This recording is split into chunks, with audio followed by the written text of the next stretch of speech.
You can't break my heart. I even read signs and I put up.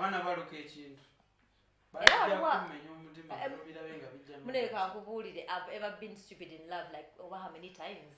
Now I know better. You learn. Anyway, falling deep in your way. Falling in love is the most beautiful thing. Very beautiful. But also, heartbreak is not the worst thing. It is. You've never been heartbroken, Ykee. You've never. No, do you know? You're quite off guard. It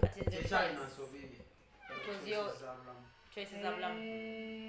Because me, I think it took me a year to get over that person. Anyway, women, it's different, I think. For ladies, everyone is different anyway.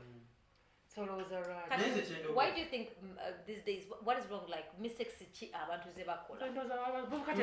choosing partners? Is it the background, family background? Society. Society to paint is ekifaananyi sajja nkuwa ne ssente abaana bava mu masomero ne famire zaabwe nga balina image eyo kisimana kigwera kuki nkuwa ne ssente alaba suddi lino gwakulako ekifaananyi kyakisajja alina plan azimba ennyumba z'abasuddi my friend suddira n'emyaka 6 simanyi kitegeeza ebintu abizibidde emyaka ameka ngaanamu naye gweyagala wa Benda wa 29 wa 28 abeerenga ali ku level y'oyo Yogera bakoze n'enkusula because that very much. Naye ekyo si ensonga esinga ddala obukulu kati tulinde kusajja abakyala kusajja abasajja tujja tunoonya bwakabina alina fesa oli mutuufu netwerabira this physical thingy. Yes, it's not enough.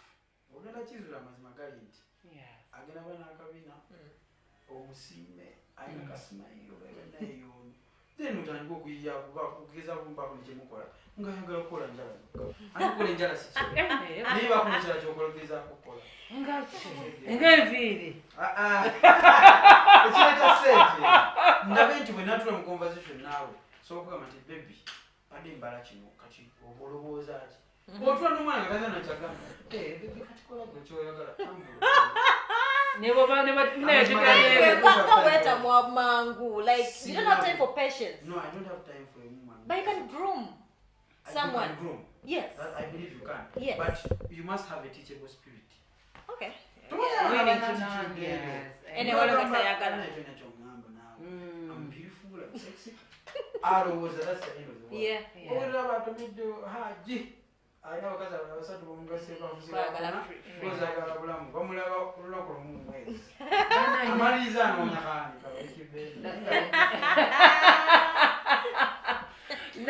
so basically guys go for the beauty. Yes. For the physical, but there's beyond. There should be something you look for. Ate nga kikwatagana byamunda si bwongo obuka omutima omulungi kikulu abantu balina emitima ebibina True. Kati nze nina omwana kati nze ngende kufuna nga sitegedde embeera zo kikyolo your human nature omwana wange ajja waka ogenda omukola ebintu okitegeera. Yeah, people have bad hearts. That is very true. So you say for you what attracts you these days? I have to have a apart from the outside thing. Kyakolidde naye bwe nina okwogerako naawe mazima gali nti bangi nnyo betukomye ku conversation ensoose wangi first day togamba olusige nasobola. Wow. Nibagamba oyo muyimbi ekiba kyabamu otijja nabo ne baloza muna abayimbi ba players olabamu otijja nabo ngabalaba ayina batijja nabo bava tunala ba Valentine ku Valentine tijjana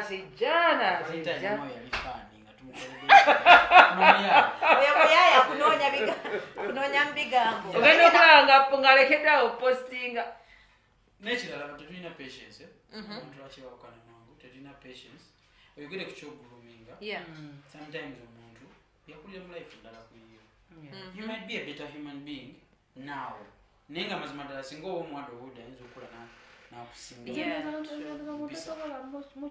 You just accept them the way they are. You love them and love them right, they can change. Don't be a romance cut. Romance. Love is the winner. Oh, got romantic Yes. Ykee Benda put there. I don't survive. I show you love. I take care of you.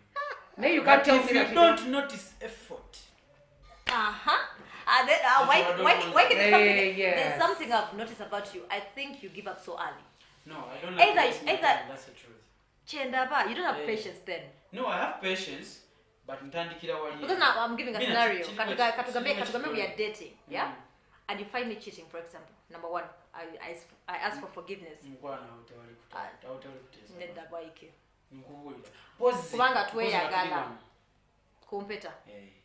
No, Kubazi kati nze we're nkubuulira still dating. Things happen. Because Ykee, don't tell me that you're very holy. But your mind flows. I'm not You're holy. not holier I'm than not thou. holy. You also make mistakes. Kati Nyenze oyagala traditional man, nze. nkubuulira mukulu. I understand that men, African men, mwagala mwe musobye, you cheat, we forgive you. But cheating, you can't even give us a chance. Just one chance. Anti kati kanguula ebintu byanjawulo bino. When a lady is heartbroken, it's actually a heartbreak. Okay. There are feelings that are hurt. Of When course. a man is heartbroken, What it is is the broken? ego that is broken. That one cannot be fixed. By the way, men with their ego true. You can't fix an ego that is broken. So that's why. Nasho tunulira biri betu gamba nabaka bambi kamudire. No gamba even na imbade kuchira bo record. Kugamba. Albamu. Nenda ne wetu bate tuli. Brad one what Ykee. Kati gamba muno wano osula ne mu studio no kati nyimba ziliko mmeka ku album yo. Kati mama wali obafuna ddi obudde. Oshitegera kati lwaki leto sisalawo ne ngambo wayo. Ozunga boti kaweddemu. Nze nangu olewo nesipyo kuwasa watu. Cheating is not an option. Nenze kakasa lunaku lwe nje gimpeta ku. Okay. I can't look anywhere else. Really? Yes. Principle. Nice. Na ye, I like I'm that. not saying I'm perfect. Yeah. Nyinza okulemera mbirala naye. Yeah. So tukola tena nagendako. But I like Because that nange sinatusalawo nnyo. Ochade. Naye bwe nansalawo nga nange netuulako kuno. End of conversation. Nice. Okay. Ayo Ykee. Otiddemu. Ndidde. I know the chance like I think it's a man of principle. I'm Like very principled. yeah, Mpulabi. Then it's like your no is a no, your yes is a yes. Yes, that's You're true. so impatient. Okay, you try to be patient, I'm but not so actually patient. I'm actually patient. The only problem comes in omuntu gwendi naye Takutegera. takola effort. Takola effort. So you need a Kugambye lady. nze wangamba baby kino mante kinkola ngulaba ngolina olina omwebe wabonga kinkola bubi. Okay, amazima gali nti nze nkyuka. Nedda naye abera kufuga. Nedda si kunfuga. Abera kufuga kati nga. No. What if Uli they are your ategeera friends? ko, Yes, uli yes, ategeera take it. ko. Katuteekewo emboozi ntegereka yeebaddewoko nti baby waki bafaani omukwata n'omusitula biki ku stage tebinkola bulungi they understand. So the next time I go on stage, yes, the girl comes and she dances, I don't touch and I don't last long there. Anyenyamu akabina n'omuviira. That is a sign of respect. It's not controlling me. Kati bwe kikyuka table n'ekyuka n'ekugamba muganda wange, you can't have many friends for this reason and this reason and this reason. Every man in your life wants something more. It's the law of life. Okujjako nga taatawo oba mugandawo. So Just tannafuna opportunity time ekikukolako. So if we are dating, I shouldn't have male friends. No, you can't. No, Yeah. why? And you're gonna stay with female friends. And then you can have female That is friends and not then fair. That is not fair. I have female friends. Even my female friends when I'm in a relationship, they know. You see, if your friend doesn't know, So why don't you allow me to also have male friends? Sigambye you can't have them completely. Okay. Naye walino kyali wakubira kyesimu kusaba bbiri ng'oli wange. Okay. Okitegeera? You see kyengeza okugamba nti you have There should to be put respect. level. No, they should be nti, oh, my friend has a boyfriend. So no crossing boundaries. Yes, you see David Kalimambo okubidde David esimu tuleetinga. David, you know I'm in a relationship. You can't comment this time. Please, let's take it up tomorrow. Kati oyo friend wo oba omaze omuteeka wenjagala abeere oba olaze omusajja igo y'omusajja gw'ogitadde wano Awulira nga eyo he's a olimanyisa man. abakyala be batamanyi kukola ebyo butono Butono. kabaka mu nsi. Butono. Have you ever called your Make man him king? feel like a man. Oh, My king. My My tubagambira ne tubagambira ababi nnyo Ebyo awesawo by'okugamba nedda. naye njagala mpeeyo wano okuba essimu. My I'm king. my king. I love you. You're my hope. Nga bw'oyogera ne Katonda wo. Sati noziba Oh, we should massage your egos. A man doesn't see love. A man sees respect as love. Okay, that's a good one. A man sees respect as love. That is a good one. That's so abola Sitting bawo obunya. Sweet words. Yep. A man will do that all day. Yeah. If you up his ego. Ne ego yoyagala kasero ga omunafu yo era n'abasajja bakubira amazibu bagalidde atunga baby these are just my friends, my friend. Chali wabeerewo nenjagala abeere nga naye agamba muganda wange. Na boyfriend. Oh, that's a good one. Yeah. Naye kati is it a two-way thing? Namwe ne mukikola. Possible okikola naye abaami abasinga tebakikola. For them they think. Abatulaba bayige. Bayige. Nze female friends ngenda kugamba naye bali babale ku ngalo because zimanyi ekintu ekyo. Ebiseera ebisinga kigenda south. Naye omuntu gwe mmanyi nti sirina plan kintu kinna. Naye nga nkimanyi tulina entegeeraganya tulina emboozi yaffe tugatta mba clear. Si byakuda okuwaniriza doli bamanyi njalabeera just kyaliwo. Sigenda kugamba nti olina akabeera amazima naye oba okalimu. Kubangenda kulidinga on. Yeah, true. Ekirala ng'abantu abasinga bagamba bali ba friends naye bw'otuuka engeri emboozi gye banyumyamu ya flatinga n'aweereza kano n'oweereza bwe video obubi. David is just my friend. Ogera kwera David kyayogera. Nga the flirtatious messages muli. Kasikati yesterday was black. They are just friends. Auntie, that's where you start from. That's where the disrespect starts from. Then nolokola bawe nakuweereza buno obw'omu kisenge nga waliwo akaweereza n'akakuweereza naawe. Oyo era akyali mukwano gwo naye mbuba. Kiba kisazi. Naye bwe tolina omwana obulamu bwonna butambulira ebintu bya friendship ku mukazi n'omusajja bitambulira ku kiki osazeewo gwe ng'omukyala. Oba omusajja asobola okukyuka timing anytime. True. Yakyuka. Kakasa abakyaliwo ng'oli mu relationship biki bakukyawa kasi toddukire ewengu ogambe ebizibu akukwata moment engoli silingi ngale tutandise gamba mu boyfriend kumba yali azanya muzanyi abagayo wakusanga ne guy gwali ogamba nti kyaliwo naye lwaki kibaluma nnyo nga tegobera wansuddewo dda magali nti wembanga this relationship is done so lumala weeks bbiri nga nkyegamba nti ono siwina ako kaki akwate then lego nebwenkusanga naye ono ye muna tayagala njagale ex we. I don't believe in a friend dating my ex. Why would you do that? Not my friend. Yeah, exactly. Obera ochaye. Unless nga tulekera out because now remember nali sharing some of the secrets. A little bit. Not so much. Kati mungaye nange netegeera nange byakulema doddo nendaba weakness yo nenenyigawo. Nange tuli different here. Akule kukazi yanjawulo nnyo. True. Era amazima gali ntwetaba kyali. Niwe mukola mutale musobola kuddawo. Kasitoba ngwe mukazi wali omwagala. Pozi nga bino ebikivuga. Just. Oba avuga wabikoli. Agamba nakitadde ekitamuko. Mugana naye nagenda. Mbera nakitadde ekitamuko. I know. Naita yoko. Nina bawala babikola. Yeah, true. Eje bali no players. Hit and run. Ekirala what I've realized is that most musicians kati mwemenana basinga like mubera n'abalenzi nga bangi around you banange naolyoka weebuuza ate security naye kati manyi kati njagala okumanya when do I get me time nawe because mumanyi nobatwala neeka ewammwe oli n'alyoka afumbira nga olaba nga n'afumbira ekibinja kiramba ekyo kyo nkimanyi kati kyeyogera bwambi ekibi era amazima gali nti abakyala nange munyumba sasa kweyensonga because naddala nga zewunga wawakaye obeera n'ekibinja to nekijja munamulimu vibe zammwe awamu bakubiddwa bitegeera kati naaba nga talina space ebyo agamba nti yange musajja wange because oli mubi naddala wali nga tuli ku nomo ebidongo gyebiri tuyasho mazima gali nti wiiki zigwako esatu nga ewaka obeera naye nga mujja na kibinja because bw'olina otambula nabo. Okay. So it's a bad thing. Naye simanyi how to deal with it. Olina ofuna just mukazi ategeera bintu byo. Nga naawe abalenzi bo basobola okufuuka bakyaliibe nabo mulabanga sister okitegeera. Because you can't do away with these people. These people support you in so many ways. ekyo kiri kyewagambye nti omuntu alina okugenda okiyingira okigenda n'empepi kati gundi wamwanda olimba n'alutwala yeeri abani tebategeera muntu buntu ntono nnyo bw'oyogera, so I want to understand Ykee, how can I keep a man then? Those things, woman massaging their ego. If there's anything you can ever do for a man is listen to him.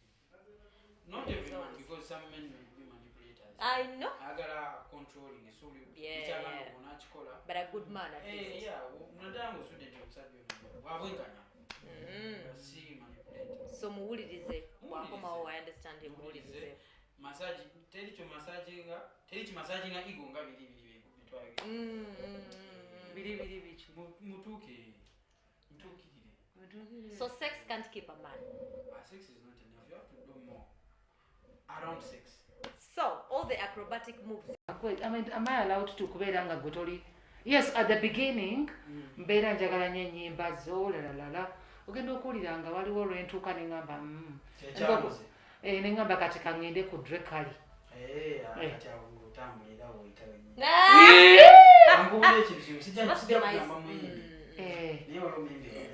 Omukyala yanjagala nnyo okitegeera ng'ayagala kujja na concert yange kati I have a family friend who is a sister to that lady n'akinyumiza yangamba bannaye nfa njagala kugenda concert y'omwana naye baawange tasobola kuwulira muyimbe mulala ne mu nnyumba okitegeera naye ekyo nkitegeera ate nkirespectinga.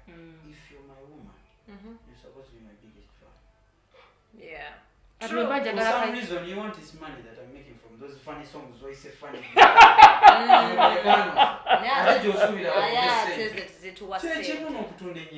True. So you're oyimbye nga tekankubye support. Because he doesn't so mu motoka mulina kubeera muggwe. Ugambe nze nabuzaako omwana who is your favorite artist yagamba Davido yamnamubulako weeks 3 nga yeenenya Davido asinga okuyimba before you. I'm your number one. Yeah, number one. True. No. For real. Want to keep peace in a relationship or marriage. Trust me. Not even marriages, even relationships. Yeah, that's your person.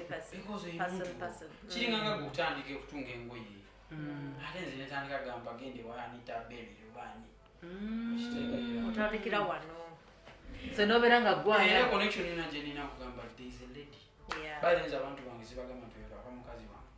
Nga there is a lady atunga bulungi. So that toina emotional attachment. Statement zange. Olowooza nkuwa married. Kitegera kati ogenda bakwata omulimu ofunye millions of 5 nenga mazima sigwa badasinga. But because of the relationship you have, not also about disappointing. Yeah, true. Yes, create opportunity for the woman. Create opportunities. That's a good one. Supporting you, like each other. Yes. So Ykee, this thing of marking territories, what do you think about them? Like we are dating, and then what we got? Bringing stuff like no bileke wange. Hey. Ate how? Ate tubisula. Ate why? What do I say? Come on, Ykee. We are exclusive. You're telling me we are exclusive. Yes. I just don't want the signs of you under pressure. No, you're actually trying to tell me to let down mukazi, meaning you think I bring women here. That's okay. That's number one. Yeah. In my mind. Just in my mind. By the way, mindset is okay. It's okay. Ugamba ha. What do you say? Kabanyati wali. Bulenga golipsite wamula bakumbe yateka mutezi. Bombo. Waliwo muyimbi omuyanga mboli aleka yakasweta n'alyoka amukubira essimu namugamba oliwa sweta yo ndi wano ku gate ndi bweru ku gate anze mba simple obyeka nkagenda kwa Ejireka. Hey, you couldn't have written a bed that time you left your jumper. Then you come back at that very moment. When you go, the next day you left this. Hey, you left your jumper last time. Kaboom. I don't know, like in my mind, but Ykee on go back. Basi kugoba amazima bwemba nange ntandise otunula gy'otunudde you leave everything you like. So basically I should wait for you to make that I mean it's my house. So when will I know? Go on bended knitting. No. A man agagalole kebintu byo ayagala kitabula akugamba naye when you do it ngozi umenya nziki nze kwambula ezo relationships zigenda lema abantu bangi because you're forcing. I know when they do that getting exactly. Man, you want to lock him down. You can never lock down a man. You're a baby. Ykee. Yeah. Bondage. You can never. True. Many single beliefs. Sometimes you do, but 90% of the chances go south. No one has single one. Mukazi. Omwana abona kale nga akuzinga tanzo tegera obulamu. Niye gumkazi ate gwabona. You know, another party to take care of. You probably have never taken care of anyone before. Yeah. And then you're on your own. Ngabana abakola ki abafuna embuto mu celeb. Olina afuna olubuto bakutegwa n'alubuto naye n'alutega celeb n'atuuka tayagala okitegeera. Kyesigenda kyogerako nnyo kuba kiyinza otuwaba. Kiyinza owa 5 minutes. Ezonfuna. Kigenda kyogerako nnyo because naye nga bibaawo naye zisibimanyi. Okay. So kandabe wana ate abalina ebibuuzo anti ndaba naawe oyagala tugo. Ykee mukyaliwo mbadde manya ka 5 minutes nsoke mbira tukyaliwoko. Okay. Bana ani abuuza Ykee buuza ebibuuzo iba naye n'omusajja okimanyi n'ebisambi byange nera yabitaddeko. Onyumirwa nnyo ebisambi by'abantu. One story ginakoze yesterday ku show. Stories ziraba mbozibuuza ku Twitter awo. Twitter exactly. Nali mbuzeemu kono wange owagira. Answer zange ezo ziba ziri funny most of the time. The boss yagamba one of the artists abali supportive like asobola pre-tweetinga esapo amanga ali ku gundi yagamba yesoka na mentioninga you Ykee. Yagamba so nagamba just put the banga ina thing just tag him olabe. So no rao like I think ana oto ngamba bina ngambina Ykee ngata retweeting ngambe ngandaganya kajayo so kusawa nyaga ni retweeting ngamba tekeza tabadeko. So this chick was torn between two guys. Omu ali 32 years of age, already established. Aina business. Aina sente amulabirira. Kakati this other one go bavudde naye like the journey has been for like 5 years I think. Like 5 years. Problem is guy is still hustling. Yala ba guy acha hustling like taso amulabirira. Okay, that's what she says. Then this 32 one fine single dad one naengati yagala making things official. Though love very cool Natalie obviously. Katinga abuzi abadatubuza. Ngende nani established most people are like you rather go with someone cha hustling at this way vision. But you know most ladies can't do that. I rather go for ngabo yogera for a car, a house, simanya what. Ykee Benda nengaba nzengenze nelinya. No kabira mu benzi bagamba. You know, I don't know like what would you like tell such ladies if you're torn between such? Like would you go is it okay to go with someone that you already established or no, there's a thing you were talking omusajja asatu mwetaano why is he still single? It's all about it's normal. Maybe he was still planning. He was building his life. Planning? Yes. But someone who has been building their life will never know how to treat a woman. Let me tell you, when Basiba demo experience, and Nathan go dating or maybe dating, dating upon the one menu mutima, one menu mutima, name be giving me Nike, Najan and Jiga, when to Kakwasat, or as an end of what because no one got a Punyaka. It's very possible. Okay. It's very possible okujamu just omusajja alina emizimu. But those experiences are supposed to teach you something. Kati omusajja amaze emyaka simanya 32 tanabozi ngali single nti yayawukanye n'abalala before. But when single musimanya mbadde focus on my career. That man doesn't know how to treat a woman. Okay. Yeah. Let me pay attention to that. Jebaliba fajiri muna ngaliba. Girl yaliba dina 35 ngati ate okukwana. I'm serious. Jebaliba babera ngaffe. Chicho tegeza. Like wakati wa habo mutuuka nga okwenga. Gwayigiriza kubanga abatya. Must be babita tubakoya. Nyizo muyigiriza n'amaani n'ankobikolera awalala. And abo abasumulu kuse. There's a challenge in that as well. Yes. There's also missing a stage. But olaba omusajja w'emyaka ne bw'atandika midlife crisis. That's what people tell you in your 20s. Live. Yeah, live life. Live. Of course, live carefully. Don't live. True. Not aimlessly. But live, learn. By the time you're 30, trust me, you'll pick out someone. You're now in your easy. So we are just in a stage ya buka. Nyaka nango yagala kuwera mu mabala nga akuta amacupa abangambi tiwakamu. Senta zifunye ne ata stage yajibuko era ino bikolera. Temubalaba. They very true. Midlife crisis eyo. Bamanyi mbalaba. They struggle with those things. They miss a stage because the money came very late in life. So it's trying to enjoy it. Yes, they're trying to recoup what they miss. That's one. The other thing is, a young man that is hustling, if he's a good man, and you see brain behind that hustle. You see, Why are hustling a man wakasaja tekatiki? Wakasaja wakatekera jibali. Ngabandi moyo kwaga. Nyo mongo mmeke. So, omukyalo kula people, a woman likes security. Yeah. And you cannot feel secure if a man's ideas don't make sense. Yeah. I hope you're smart enough to tell that the man's ideas make sense. You can tell. Oh, sangu mjanga neta ina magezi kumanya tumusajja. Then agenda kugezi. This man is ambitious. Anajalaga. Olaba effort. Ate nina kumassage nga kumassage ego. Atakule nnyo.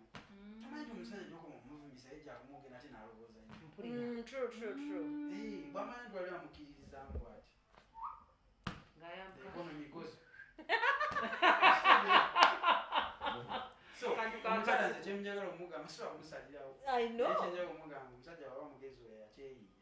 Sigala wotudde kirungi omaze emyaka 5 bagamba better what?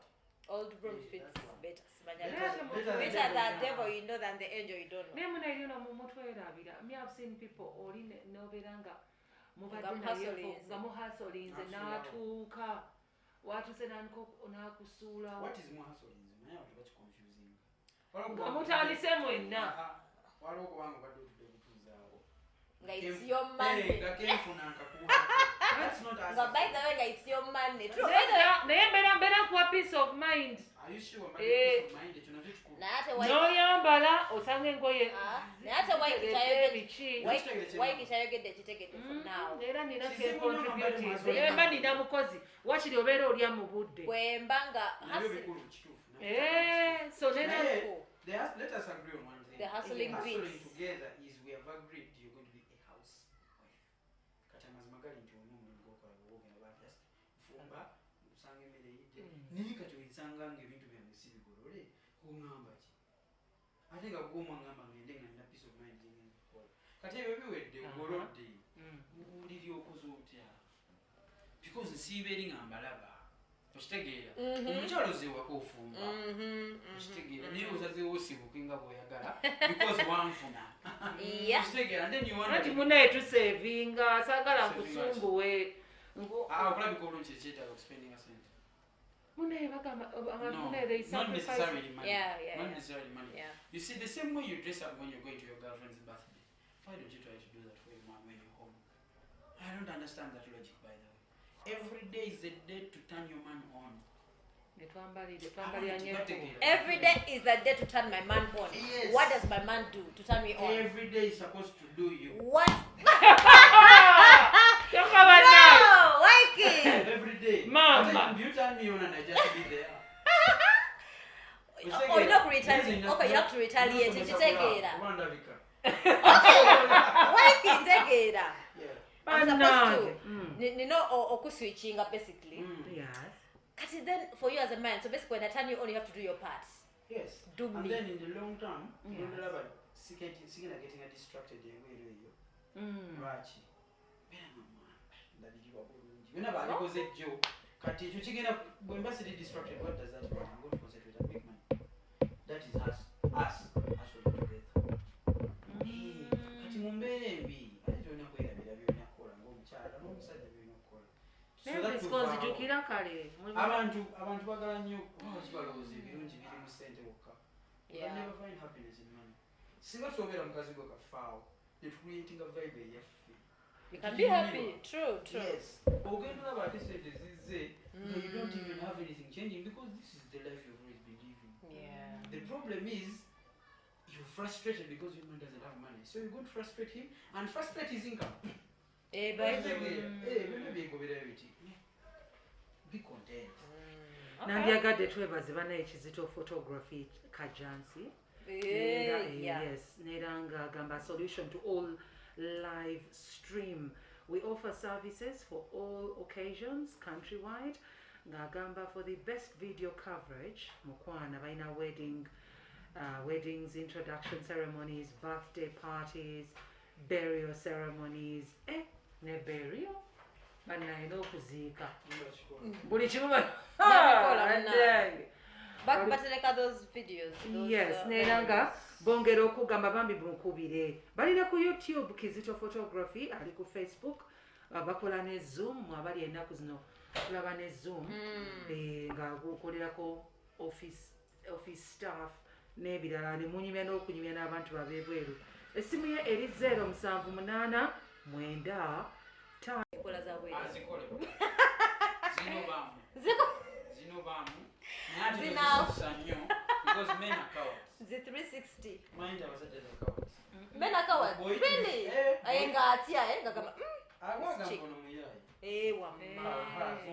So woman we rekele nadama mahera. So wefule ngatamanyi kafala. Ndio kwa wobiso senyonga. Kwechegeza sigale ku missionary. Dr. Nico, ino kiti yao. Ykee, a coward indeed.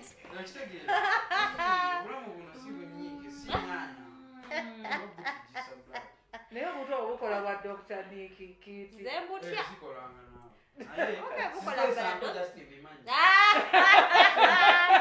Ykee tuleke.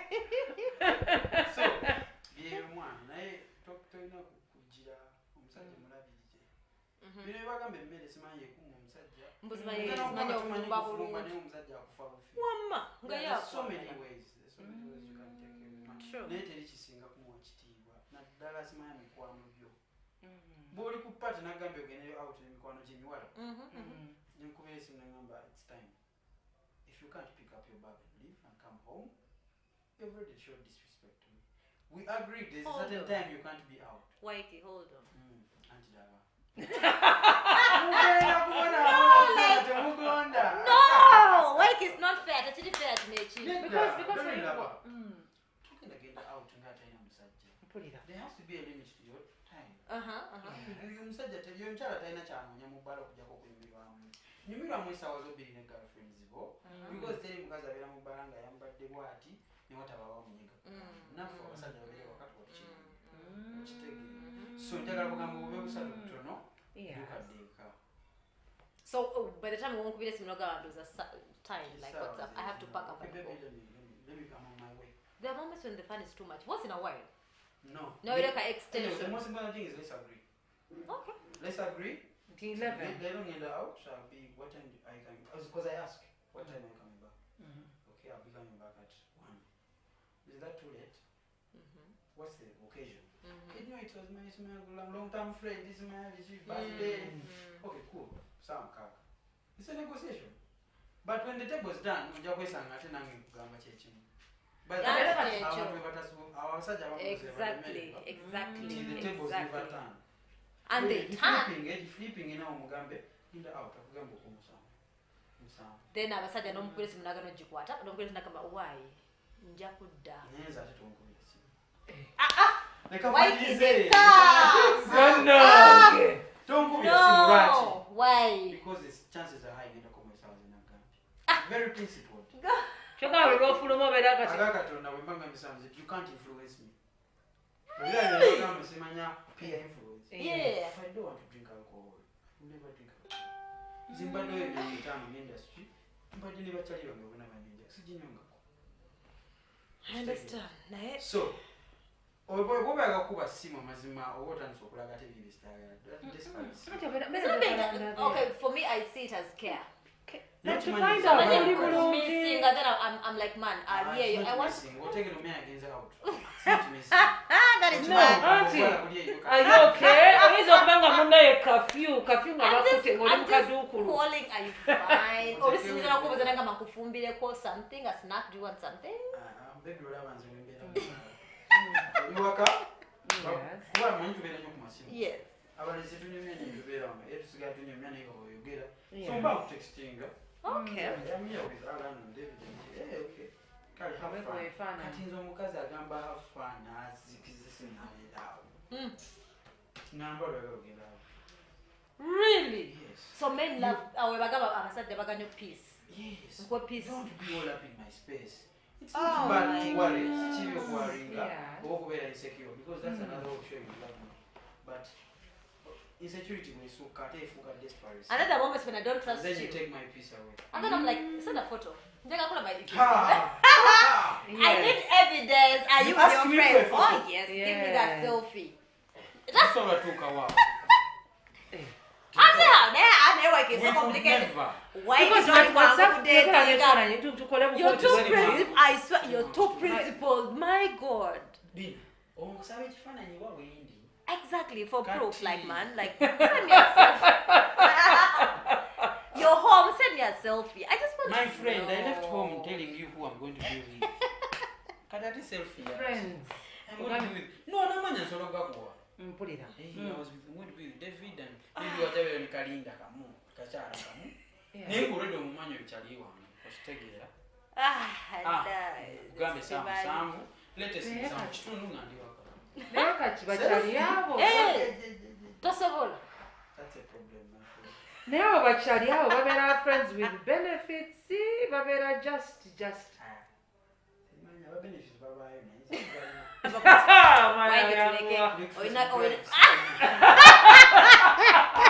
That is a good one. True. Tabaira bambi. Bachaliwo kati rules zibeera zitya oli bwabeera friends with benefits bebanyumya sobola obitegera lwakubanga oluusika feeling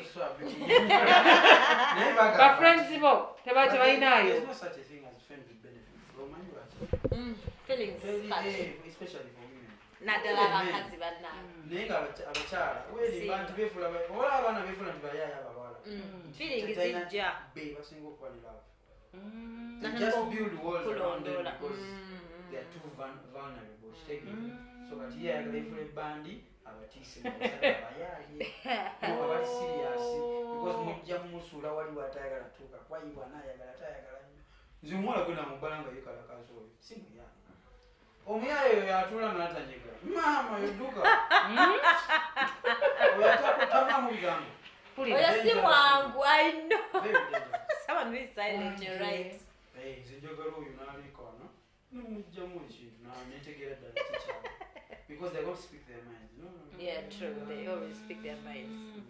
So kati kyembuzo kirala olwo bwe tugenda outrush netulaba bwentuula osobola okutegeera nti nno oba kati ndi wano neetaaga gaayi mazima galingi nnyo tubeera mu bbaala nogaa kati kali keetega omanyi olulimi lwaffe Betega. Osaba otegera muntu yeetega. nnyo atwashe mu bataasa omuntu soda nenamumalamu nga teri pepe ono yali atunyumiza nga teri wadde nnywe What when I need to get different then those days, like those days, then wala noge na depending on the place you go to though.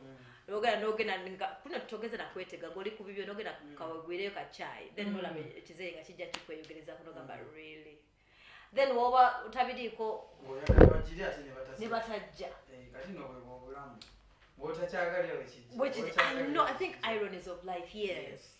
naye Kati watu twetega amuwala yeetega tabula era wali mu bbaala I think abatambula they be pacing. Mpako no atambuza mubiri nga atambuza maaso they are unsettled. So go mutula ono bane kuchaloga mafete to kada muzama mwaya manga abo mukataza ne muka neze simanyi nyo njagalo yefula nkitabiri ko I like a challenge. Okay. If you want to get interested, where the chicken is One man. Toko uri. Hey, men are supposed to be. Toko uri da chika meka. Maka to go take it. Men are right now. Make it hard for them. So da chika satu. I've never been with a woman who came after me. Why? Yeah, of course, gonna chickies. I know women hit on you. Number one. They were building a wall. Go man, I got dokuja. They can always come through. Umuntu okugamba ko toswa mugana. Chinganzo kujja nyambo because to take it. China winza kumana. Nenjulira kyogera. Kati ekiddako yamanyi neze kimugambe. So ochingamba is one thing. To act on it, you can't. Yes. You can't. Why can't I know my studio? So katuderi. Nina studio, many studios zo weziri nsobola okujja. Nenzija nengamba. Butoka nakupa kati ate bino byojje ebyo simanya akagwirana. Kagwira. Bikagwira wa. Ngatongambi ngatina program. Amazima gali nje. Abyo woman who came after me. Amaze ko mbule tudeo wali ku 30 minutes nzawo wenjagala. Awo. 30 minutes. Notegera bino jatunudde. Atabiri ko mutegera ndakika 3.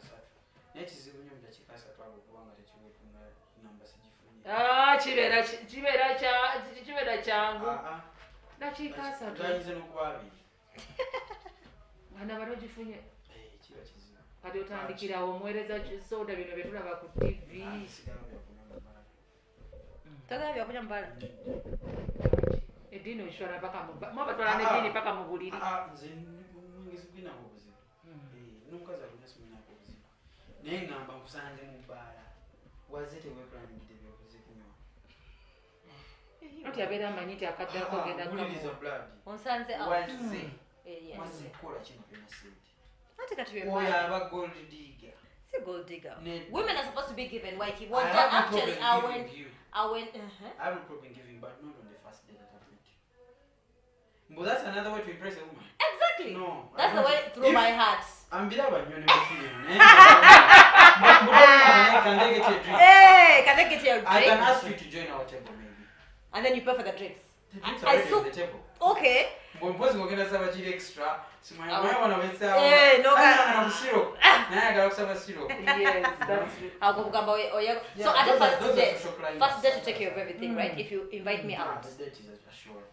Okay. No, the rule is simple. If I ask you out to a date, I take care of everything. If you ask me out to a date, you take care of everything. Yes. Either my girlfriend, the date is on me today because I'm taking you out. The day you say, baby, I want to take you out, it's me. You better come to foot the bills. Otherwise, we're going to leave that restaurant. Ykee. Benda principal. I'm missing you, man. I'm missing you. I'm missing and take me out and then because you're a man. Come on. When I initiated that. Women emancipation.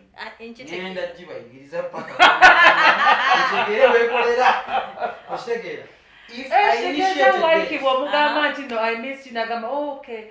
I also miss you. Let's meet somewhere. Got go and he says he miss you. Boy, no, this is my man. Let me take him out.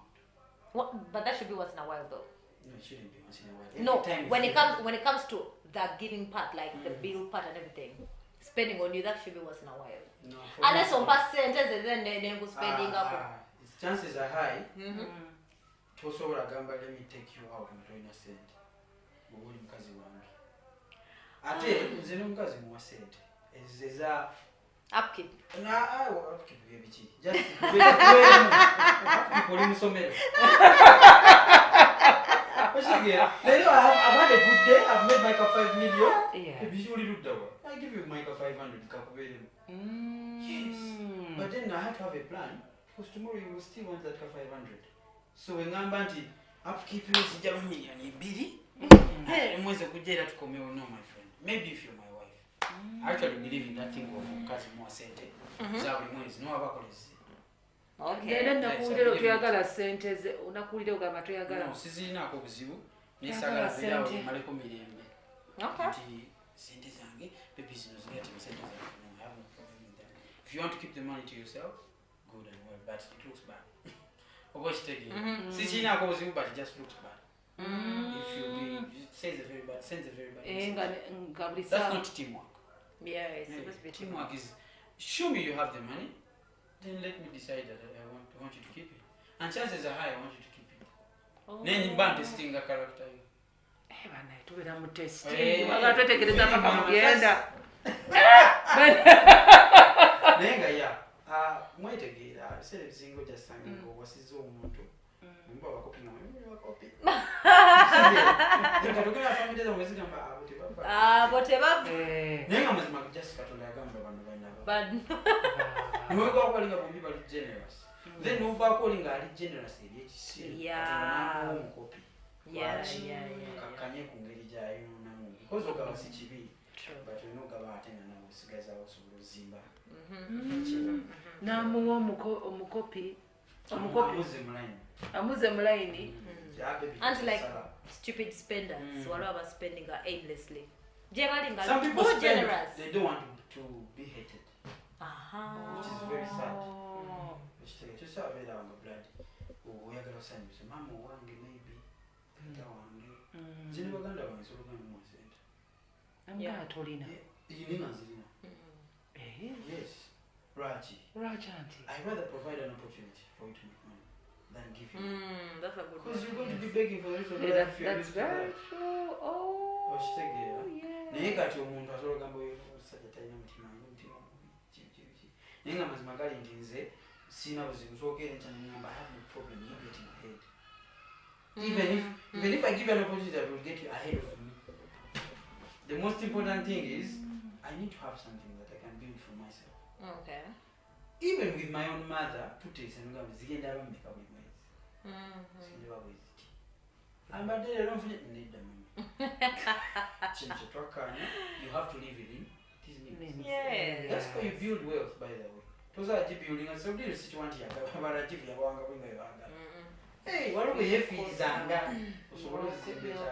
kale kirala kyembuuza nga bwe tuli muli muyimbi, so I would want to find out olwo mba njagala kati nga hey, it helps me. I've just noticed you. Don't respond. I think ayagaliza and I'm like that's what batya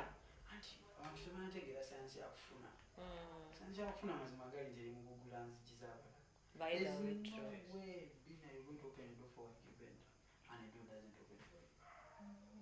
I don't know why it's so hard, but anyway, yeah. But the reality is, though you can talk what you know, it may never even be her. Yeah. So, my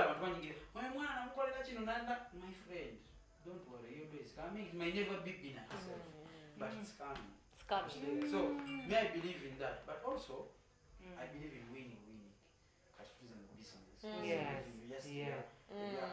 Yeah. Business amazimagari tujamalizanga you're winning more than I am. But me, I've created an opportunity for you. I don't see why I can't create a pathway for me. So it's business. I want to go just doing the great number. This is new. It was a peg. So Wanga director amana kutukubambi. Come on, make the video. Something. Change our way, stand up. Wow factor. Keep picking on just. I'm picking up. I'm picking up. Was that a pick, Dodo? It was a peg. It was a peg. And it was for how long? It was a peg. So it was for how long? I wonder what Peg is always less than a minute, even a second. Just the cameraman and over there ready. Hey, no one wanted to do it because we are not in a relationship. Yeah, true. Epics are normal. Pecking at a little. Sebo you are his one about. Once he's one because. So why do you make other people uncomfortable? True. Why disrespect them? Mupanze nkutadde unless if there is a dodo ayina kyayagala okugamba naye nga nze manyonga genda tekubegi. Ali Friday. He's my friend, Ykee. So to where is that? It is more than that. So I think I call it. I don't know by the way, but he's my friend. No, because you know what? Ykee, any day, anytime. You have to be smart. Oh, you never know. You don't know that Jacob works on Friday? I don't know. No, I'm playing. No, I'm playing. No, he works on Friday. He works on Saturday and Sunday. No, what I'm saying is like I dress for me. He's my friend. He's my friend and I dress for me. For real. You don't dress for you. I dress for me. So you come First. Then. Ykee Benda. Hey, don't have a compliment. Hey, Ykee Benda. Okay. Hey. You're smart. Thank you. Thank you. Yeah, You're also casual smart. Mama. That's what I'm now. But even Ykee Benda is casual.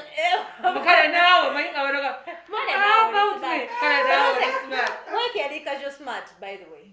Thank you. Yeah.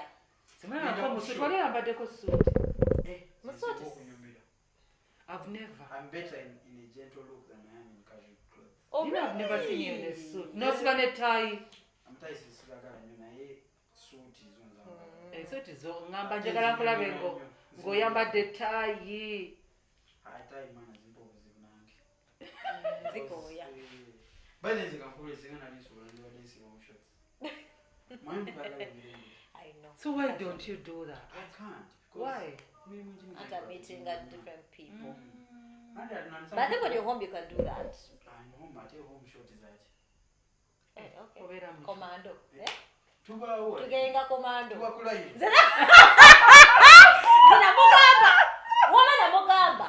Commando. No, I'm serious. That's my space. Banange. The body has Go on, to breathe. It's okay. Girlfriend. Hey. Hey. Oh, what did she? I like being liberated. Liberation. Taina kwambala nnyo. Liberation. Kitegera. Wekyo kitegera. Olina amaanyi naawe.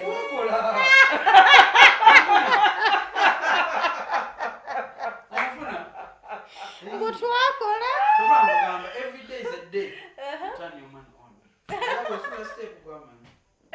No. But you don't get tired like when it's too distract- much sex. Don't you get tired? No, gabe mama. You get tired, but I don't get tired of seeing you looking sexy. Okay, I love that. So it's just it goes back to we ladies. But I think I should be Muslim on that front. There's a treasure thing I want. You're going to be too gay. Go over the bala idea where. She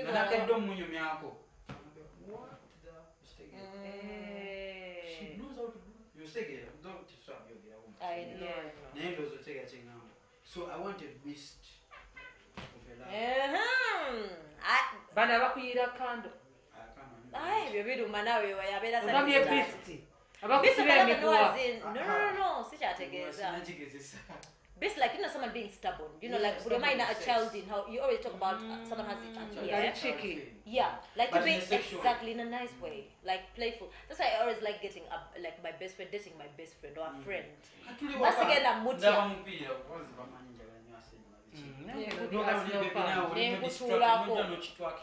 Nengutulako. Ari, Deka.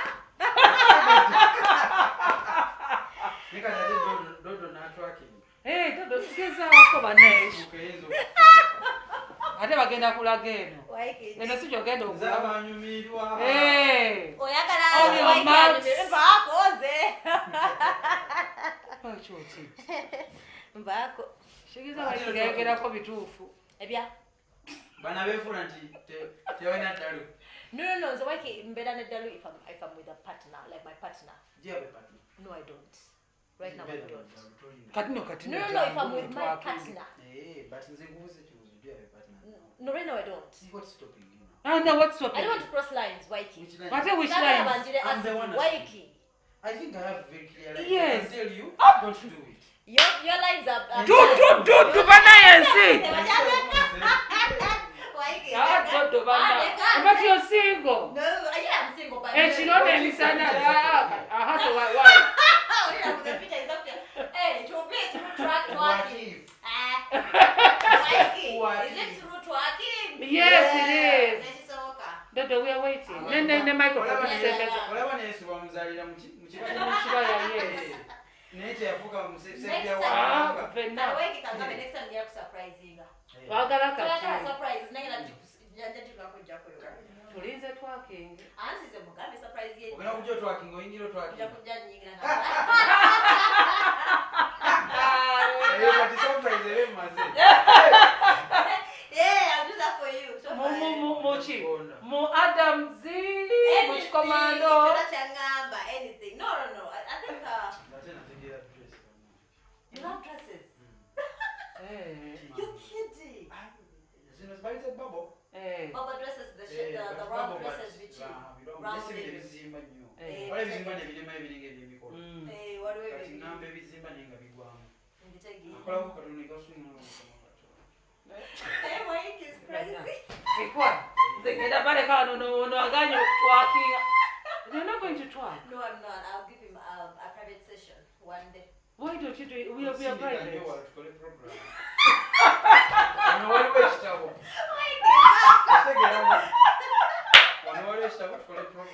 Tukole program.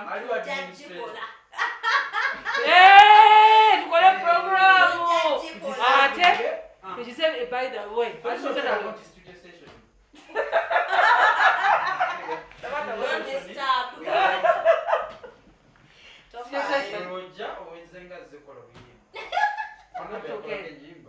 Ayimba na okuyimba. Kalingezako kuyimba. Bamiyimbisa. Mbako. Wait, one of these days, not these days, but what I no kama kayimba kamulu. Muja kujja munange ndeka. But I did some vocal training. I'll give you an offer, no worries. Vocal training. Vocal training is Simani. Vocal training, that's mine. But maybe I'll just come one You can day. come and do a song. Together, konongamba if the voice can go. You can give her a song. Yes. Are you sure? I am actually singing. Twakinge tu. Ana yabisha aliwa. Eshitabo tuteka. I'm serious. Benda bagenda kupaka yimba. Nenga kuwaka. Nesa. Zenkuwa Beats. structures. Ne kale ngera kuyiya. Ngera kuyiya. Fine. Nenga okubyagalira ddala. Even this one song, I want to do it. Even this one song. Yale no leero tulina okuyimba kati namubuuza teri kayimba ka Ykee ko kramize konane kagwa. Abana kira jabazize. Bwana abadde ali Ajabazize. kati nga tuli mu biwaguwagu ne mugamba yii tunakyusa na luyimba afu. Enyimba za Ykee zonna nzimanyi nsinga. Just that. Bwe tutuula bulungi. Bulungi. Nga tesibiriimu. Abazikutte Supporting your person nga wagamba. Supporting your person. Newe kwa kayimba yimbo nga makano. kyekola kyokka abula baziyimba. Just automatic. Eh? Because you have to be proud of your person. Person tutuuseewo wa Ykee. No as in kwa scenarios. Nawo tusobola. Right opposite. Ykee tongubya. No as in Hey! Bani abo baagenda omukuba. Bani. Ykee talisinga lwaki atukuzabuza. She's not single. Ykee nansasa asiba tukamalisinga ogenda okulaba nedda nga waliwo omwana n'ogamba oba yamugjeewo. Nakugamba ali single n'olaba photoshoot somewhere. Ykee. Ali single n'ogamba bamulabye out somewhere. Misona naye aluddeyo ekitabo. Mvaako. Ashatize out. Yes. Then tulabe. Advise according. Tulabe promotion. So she Tulabe chiche tu promote. Oshegera. I know, right? So she have an album. Yeah. Eriko nyimba like mbanti munayo Oga oli mukoko 18. Kuliko nyimba 18 twakakatako videos B. So we have 16 songs By the way, I plan to shoot at least 90% of the songs. These are getting why? Because all the songs they have a direction. Yeah. By the way, I'm going to album. True. So I believe in taking time. What am I become? I did have a many of my album.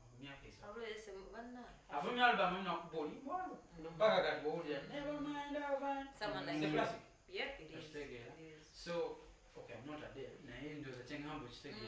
Take your time, do good things. Yeah. Because now I'm to take a pressure.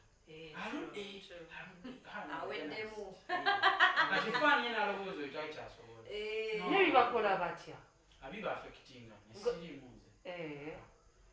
I don't work on Bina's timetable. Bina don't want to call a but I also have no right of your opinion. So nga bwe twagamba kayimba ke wayimba ne Lydia Jasmine mwayimba ebigambo bitini mwatubba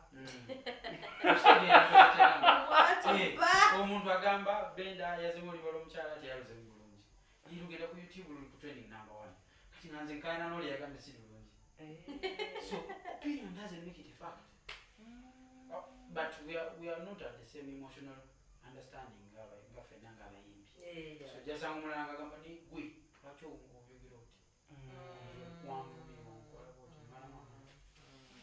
kizibu nnyo bino okuzanga nansi nyumba n'omunyama oli Benda talina waka alala nakulaba ne ku TV nga bakubuuza ebya Cindy ebyokubeera president naye nga gwe buli kyebaleta babeera balowooza ogenda bba waggulire ate ali mukola bulungi banaye ngotta sole yonna abantu babeera bazze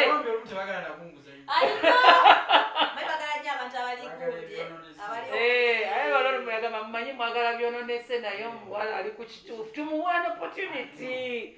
But otherwise benanga biwedde banda akoze bulungi ate balina gye balaga they just have to be inclusive bagamba accounts zammwe zonna mwabalimu eyo gundi mwafuna sente ebiswana giyo time mileage ku platform yo nze saagala bintu byonna nalinnya lyange akirowooza oli mutuufu akirowooza nawe oli mutuufu ekituufu nze nkimanyi I don't do handouts.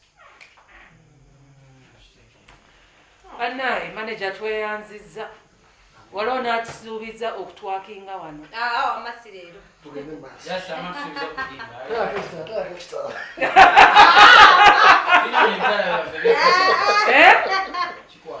wangi thank you. That is very good. She has always wanted to sing. And after that, she wanted to but I just wanted to. But she had a busy schedule. To do a demo and then you tell me, you know. But Bambi, thank you for having such a good heart novelango supporting another. It's rare in people. Novelango supporting no wagira no muntu mlanga ina kayimba. Now anyway why you wholeheartedly no lidoli nasoka natekayo. Namano gamba naye kati sawa ya kutekayo omunene era gamba oba bugira busigala mu studio. Omukisa buli gunnako buyinike. Anaki. Omukisa gwe bakera ne bakuzaala kama manyi byonna byonna kukola. Just kiri eri gwe kukola. Naye nga tweyanziza obudde. Thank you.